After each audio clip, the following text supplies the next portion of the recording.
Es más bonita la regulación térmica, es más fácil de entender. El transporte neonatal es un poco aburrido, pero en realidad es importante que sepan. ¿Quién me ayuda? Pues,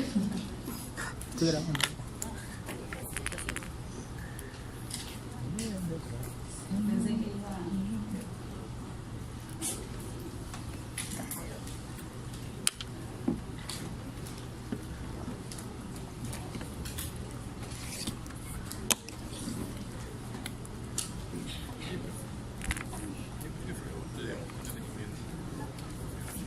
Entonces, es importante hablar de la regulación térmica porque la regulación térmica en los recién nacidos puede conllevar a efectos severos, ¿no? Entonces, mayores pérdidas de calor del recién nacido y más aún el prematuro en comparación con el adulto en condiciones ambientales similares, ¿no?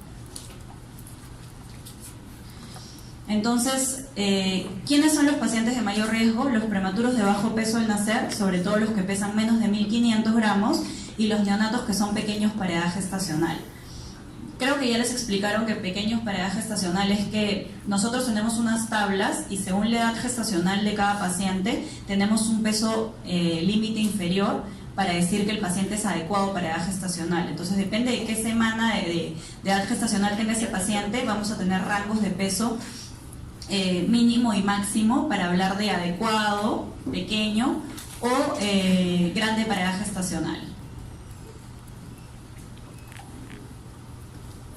Los neonatos que requieren reanimación prolongada, especialmente los pacientes que cursan con asfixia, también son propensos a hacer alteraciones térmicas.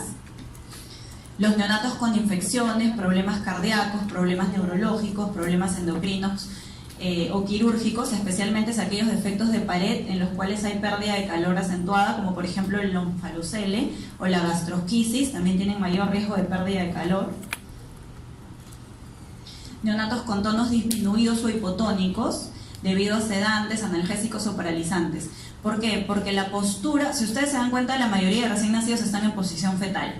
Porque cuando ustedes tienen frío, ¿qué hacen? Se acurrucan, ¿no? Se ponen en posición fetal también porque están con frío. Eso es para mantener el calor.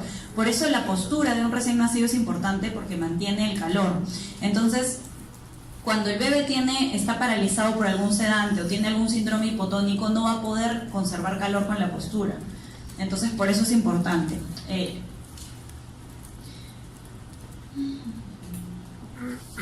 Por ejemplo, los prematuros tampoco tienden a tener la postura de flexión, sino postura de extensión, porque son más hipotónicos. Entonces, por eso también tienen mayor riesgo de pérdidas de calor.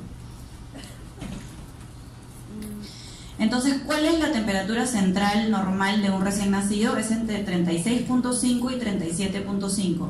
Dense cuenta que el rango de temperatura entre mínimo y máximo es bien estrecho. Entonces, por eso es tan importante mantener la temperatura de un recién nacido, sobre todo prematuro, ¿no? Cuando hablamos de una hipotermia leve, cuando la temperatura rectal es entre 36 y 36.4. Cuando hablamos de hipotermia moderada, cuando la temperatura rectal es entre 32 y 35.9. Y una hipotermia severa es una temperatura rectal menor de 32 grados.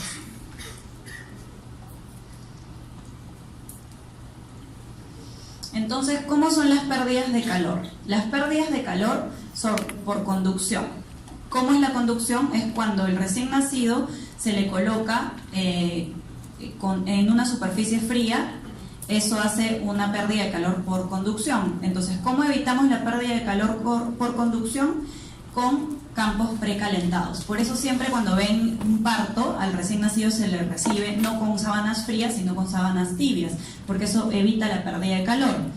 ¿Cómo es la pérdida de calor por convección? Es por corrientes de aire y por el ambiente. Entonces, cuando se recibe a un recién nacido, normalmente el ambiente, el cuarto debe estar a 26 grados y no deben haber ventiladores prendidos, puertas abiertas. Hay que evitar en lo posible el flujo de aire, que es la pérdida por convección.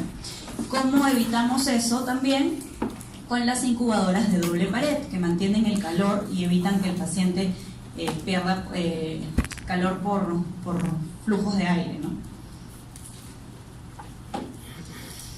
¿Cómo es la pérdida de calor por evaporación? La pérdida de calor por evaporación, el recién nacido nace mojado, entonces esa agua por estar en un cuerpo que es más caliente, tiende a evaporarse y hace perder calor al recién nacido. Entonces por eso el recién nacido apenas nace, se le debe secar, y ese campo húmedo con el que se le ha secado se debe retirar y poner un campo seco nuevamente, ¿no? En los recién nacidos prematuros normalmente no los secamos, sino que los ponemos en una bolsita para mantener esa humedad, y luego se le transporta a la incubadora y se le coloca humedad en la incubadora, y con eso mantienen el calor, porque la piel es muy inmadura todavía. Y la pérdida de calor por radiación es también por ondas electromagnéticas por la habitación. Entonces, ¿cómo evitamos la pérdida de calor por radiación? Manteniendo el ambiente caliente, ¿no? Porque normalmente se da la pérdida de calor por radiación por objetos fríos a distancia. Entonces, por eso las incubadoras y el cuarto donde va a estar el paciente también debe estar precalentado, ¿no?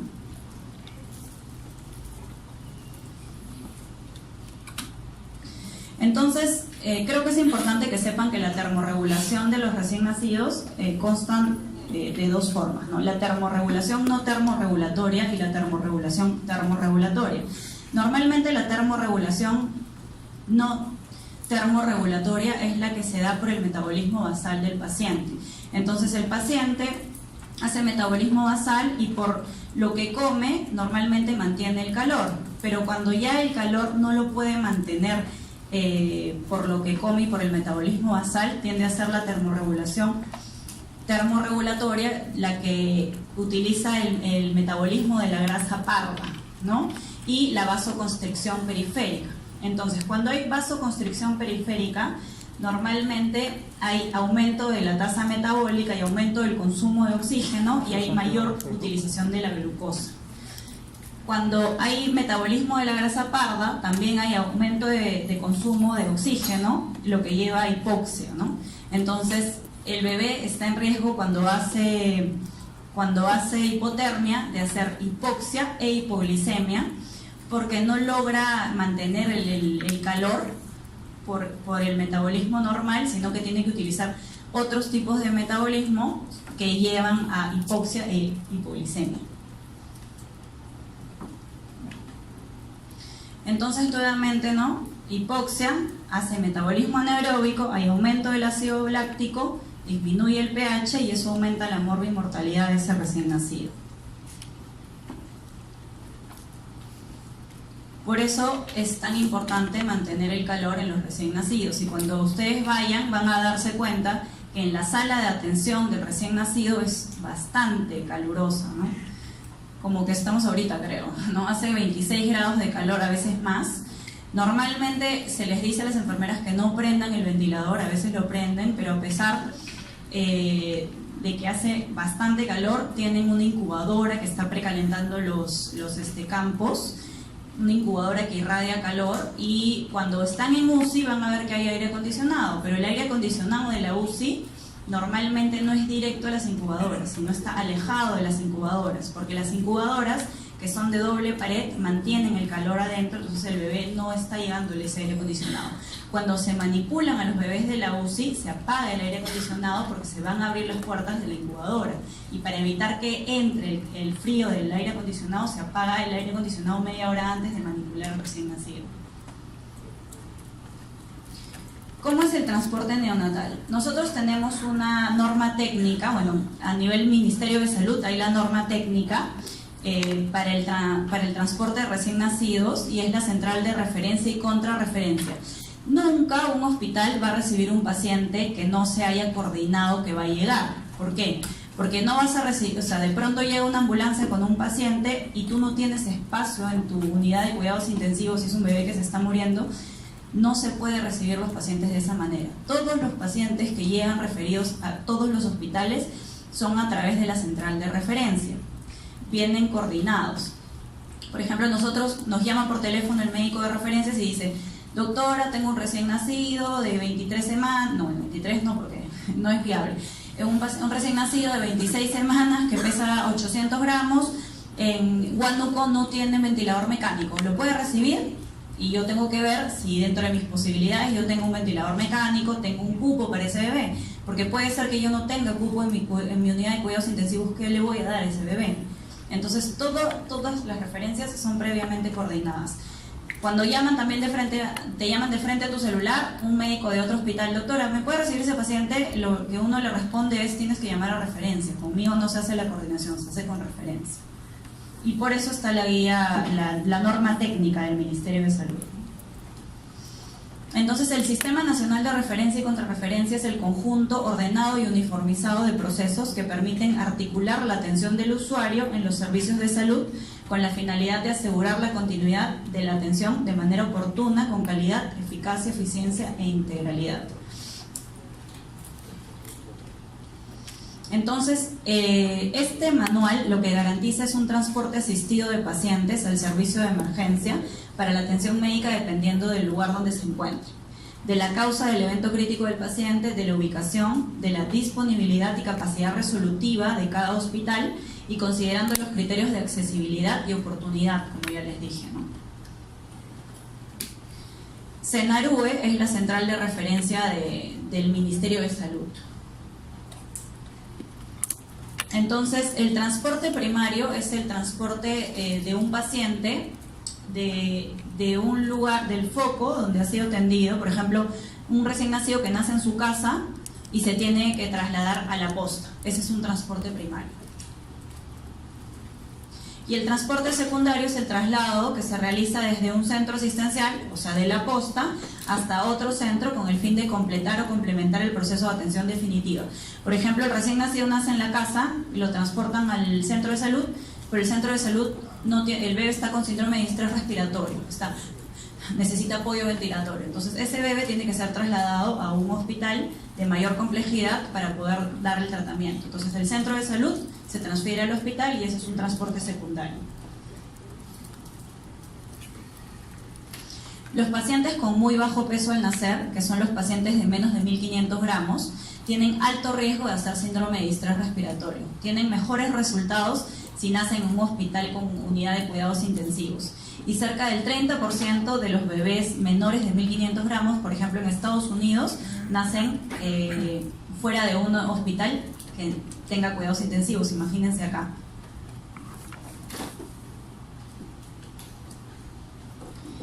¿Qué es importante? Tener un equipo de transporte neonatal disminuye la mortalidad neonatal cuando nace en un hospital sin cuidados intensivos neonatales. Entonces, para hacer el traslado de un recién nacido, o sea, ¿qué pasa a veces? Recibimos, por ejemplo, como les dije, un paciente de Huaraz que nació con 1 kilo, viene de Huaraz a Lima y te llamaron a las 8 y te dijeron, doctor, está viniendo por vía terrestre. Te llaman a las 3 de la mañana, no doctora, falleció en la ambulancia. Nos ha pasado varias veces. ¿Por qué? Porque el transporte no es idóneo y la persona que lo está transportando no está capacitada para hacer un transporte de un recién nacido de muy bajo peso al nacer. Entonces también nosotros cuando vamos a aceptar un paciente le preguntamos qué condiciones tiene y si realmente el paciente puede ser transportado, porque no se trata de transportar para deshacerme del paciente, sino para salvarle la vida. Entonces si tú lo vas a transportar y en el transporte se va a morir, no, mejor no lo transportes, déjalo que tiene más opciones de repente de sobrevivir ahí, ¿no? Y cuando está en muy mal estado general se puede transportar también en avión, que es más rápido, ¿no? Y va a tener menos tiempo de transporte.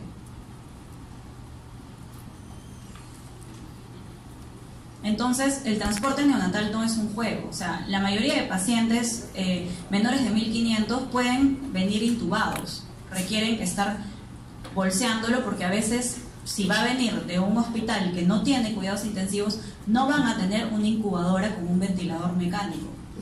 Nosotros tenemos una incubadora con ventilador mecánico y a veces no funciona. Y somos un hospital de tercer nivel, ¿no? El OAIS es un hospital de tercer nivel y a veces la incubadora de transporte con ventilación mecánica no funciona. Imagínense un hospital que no tiene ni siquiera cuidados intensivos. ¿En qué condiciones llega ese bebé?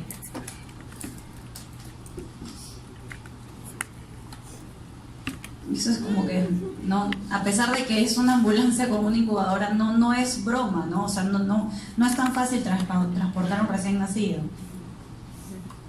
Por ejemplo, esa es una incubadora de transporte que tiene monitor, ¿no? Acá pueden ver, ese es el monitor de las funciones vitales, pulso para medir saturación de oxígeno, frecuencia cardíaca, presión arterial, bombas de infusión. aire, o sea, oxígeno, aire comprimido, porque los bebés no se les da oxígeno puro, se les da oxígeno mezclado con aire comprimido para dar una adecuada concentración de oxígeno, porque el oxígeno puro es nocivo y produce radicales libres que van a alterar la arquitectura del pulmón neonatal, además de que también produce daños a nivel de retina, ¿no? Entonces se transporta con aire comprimido. Acá pueden ver que tiene para dar ventilación mecánica y además tiene óxido nítrico, ¿no? Que nosotros en realidad eso sí no tenemos, la mayoría de hospitales, creo que el único que tiene óxido nítrico es el INCOR.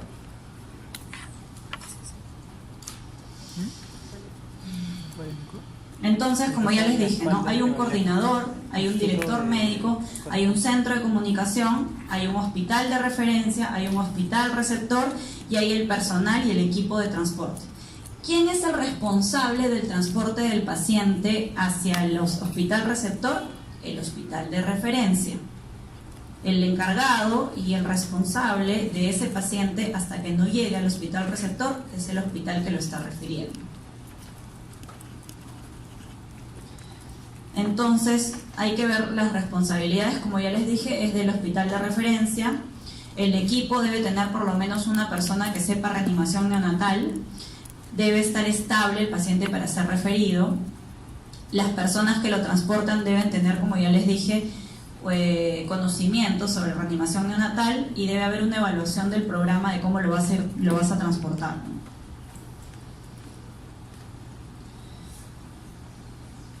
Como ya les dije, bueno, los responsables del traslado del paciente y el que debe obtener el consentimiento de los familiares de ese paciente antes del traslado es el hospital de referencia.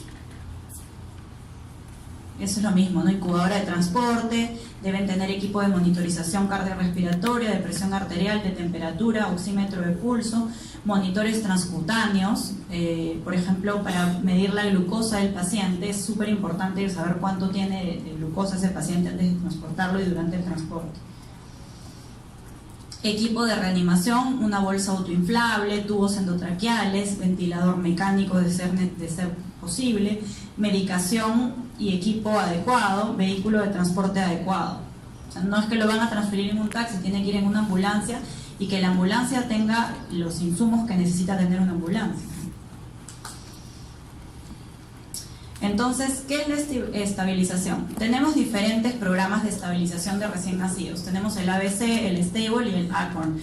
El Stable es un programa que hace en Estados Unidos para entrenar al personal en transporte neonatal. Es un curso que se hace, así como hacen cursos de reanimación neonatal, de reanimación pediátrica, hay cursos de transporte neonatal y ese es el Stable. Entonces, ¿de qué constan las siglas del Stable? En mantener una adecuada glucosa en el paciente, o sea que el azúcar esté adecuada, en mantener una adecuada temperatura, en mantener una vía aérea adecuada, en tener una buena presión arterial, en tener exámenes de laboratorio adecuados antes del transporte y en el apoyo emocional de los familiares, porque es un bebito, no es una vida y van a transportarlo a otro hospital que en teoría va a ayudarlo, pero no sabemos cómo va a ser el transporte, entonces hay que apoyar a esos familiares. Los objetivos del programa de educación, como les dije, ¿no? Incluyen estabilización del paciente crítico, indicaciones para consultas, indicaciones para transporte de un paciente y puesta al día y actualización en los tratamientos y la forma del transporte de cada paciente. ¿Qué habilidades técnicas? Bueno, en la evaluación también habilidades técnicas y del equipo, mejora de la comunicación del equipo, evaluación del transporte del paciente y su mejoría, evaluación de la documentación. Es importante que cuando se transfiera el paciente vaya con su historia, o sea, no con la historia, o sea, el médico que lo transporta lleva la historia clínica, pero debe conocer al paciente y debe dar un informe completo y adecuado al receptor del paciente. Como ya les dije, no es como que ya transfiérelo, no. Tiene que tener un informe clínico y un informe detallado de qué cosas han hecho con el paciente. Por ejemplo, si nació en otro hospital, yo quiero saber cuánto pesó, qué Apgar tuvo, si hubo reanimación neonatal, si se le colocó surfactantes, si recibió corticoides antenatales. O sea, son un montón de datos importantes que requerimos antes de recibir al paciente y cuando lo recibimos. Y esos datos deben estar en un documento, no es como que te los dicen verbalmente, sino que deben estar escritos en un documento. Porque según esos datos nosotros vamos a tomar la decisión de qué tratamiento se le va a dar a ese paciente. Y siempre cumplir con los procedimientos pensando en el bienestar del recién nacido.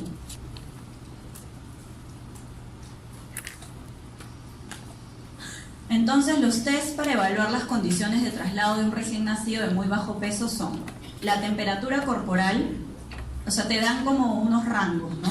Una puntuación menor de 8, según Hermansen, contraindica el traslado del paciente. Entonces, acá tenemos temperatura, si es menor a 36 o mayor a 37.7, entonces le da una escala de 0. Por ejemplo, entre 36.6 y 37.2 le da 2. La glucosa, si es mayor a 25, 0. Si es en 41 a 175, 2.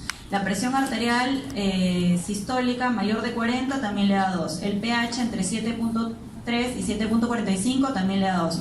La presión arterial de oxígeno entre 50 y 100 también le da 2. Entonces, fíjense que el paciente tiene que estar estable para ser trasladado. Porque obviamente si tiene una puntuación menor de 8, que ahí se van a dar cuenta, no satura bien. La presión arterial de oxígeno la sacamos mediante un AGA. Cuando le toman un AGA, que son el análisis de los gases arteriales, van a ver que dice PA2, es la presión arterial de oxígeno. Entonces, si esa presión está por debajo de 40, ese paciente no se está oxigenando bien, difícilmente lo van a poder trasladar, porque hay que mantener una adecuada oxigenación para que se le pueda trasladar. Eso es lo mismo que ya habíamos dicho del stable. Y eso sería todo. No sé si tienen alguna pregunta.